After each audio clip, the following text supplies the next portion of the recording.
The takeoff of an aircraft involves a complex mechanism that utilizes various systems to generate the necessary lift and thrust to become airborne. Here's a general overview of the flight takeoff mechanism for conventional fixed-wing aircraft. Taxiing. Before takeoff, the aircraft taxis from its parking position to the runway. During this phase, the pilot uses the aircraft's engines and brakes to maneuver on the ground.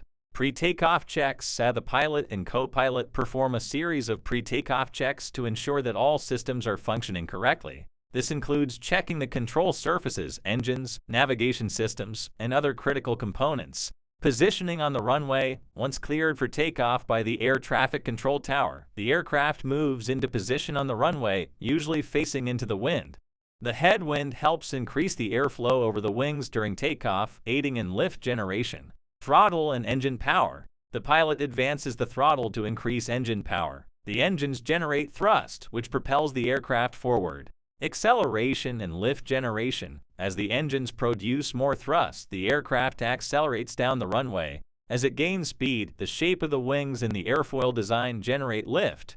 The faster airflow over the wings reduces the air pressure on top of the wing, creating an upward force. Rotation. Once the aircraft reaches its rotation speed (VR), the pilot gently pulls back on the control column yoke or stick.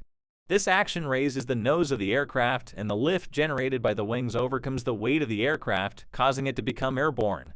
Liftoff. As the aircraft reaches a sufficient lift-to-weight ratio, it lifts off the ground and begins the climb. Initial climb. After takeoff, the pilot continues to climb the aircraft to a safe altitude.